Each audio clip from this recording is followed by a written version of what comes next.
Welcome to ForexTV.com. It's Monday, January 28th. I'm Remy Hookie for your New York Forex Market Buzz. In New York afternoon trade, Euro dollar is at 1.4784 as of 1 p.m. Eastern Time. Sterling dollar is trading at 1.9840, while dollar yen is at 106.78. On the data front, U.S. new home sales posted a record loss in 2007. The Commerce Department reported that new home sales fell 4.7% to 604,000 in December. This follows a 12.6% decline in November. For the entire year of 2007, sales of new homes fell by 26.4%. Joining me this afternoon is Nick Bennenbroek, Head of Currency Strategy at Wells Fargo. Good afternoon, Nick. Good afternoon. Thanks for joining us today. You're welcome. Well, as we kick off the final week of January, we have plenty of event risk for both the FX and equity markets. On tap are the FOMC rate announcement and U.S. key for advanced GDP, as well as non-farm payrolls and manufacturing. So, Nick, we're seeing a euro-dollar trade near session highs, but what will drive price action for the pair, and what is your near-term forecast ahead of the Fed decision? Well, I think we might see the dollar trade a little on the defensive this week, and certainly the early part of this week. The prospect of more Federal Reserve easing after the rate cut that we saw last week from the Fed has got the dollar just slipping again a bit against most major currencies, and I think we could challenge some of the previous lifetime highs for the euro.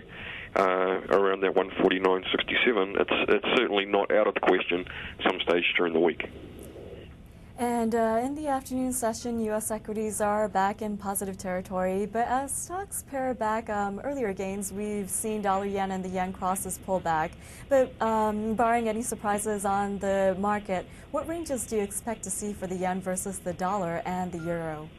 I think I would expect that the yen should remain relatively well supported. So I would see against the euro probably trading, let's say 158, perhaps as low as 155 during the course of the week.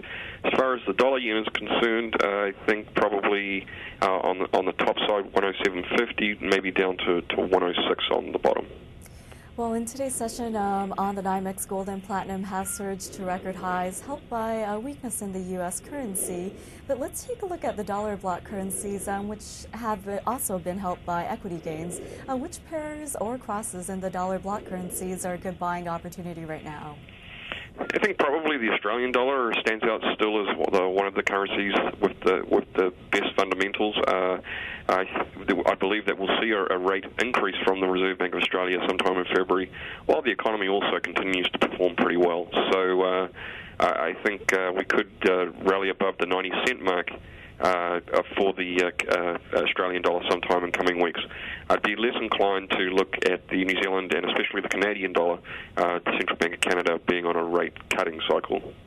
Okay, and last but not least, the British currency has gained in today's session against the greenback, touching a session high of 1.9890. But from a fundamental and technical perspective, if you could give us your take on today's price action for the pair. Yeah, I think that obviously technically it is doing reasonably well against the US dollar, although it's well behind the euro in terms of the advances that we've seen against the US currency. I still think that there is signs of UK economic weakness. I suspect that were we to rally towards the $2 level as far as the pound would be concerned, that we should run into some relatively significant selling pressure at that point. So overall, I favour this currency lower over the coming weeks. Okay, Nick, as always, thank you very much for insight and analysis into the Forex marketplace. Thank you. That wraps it up for Forex Market Buzz with Nick Bennenbroek, Head of Currency Strategy at Wells Fargo. I'm Remy Hookie. Join us later this afternoon for PM Exchange right here on ForexTV.com.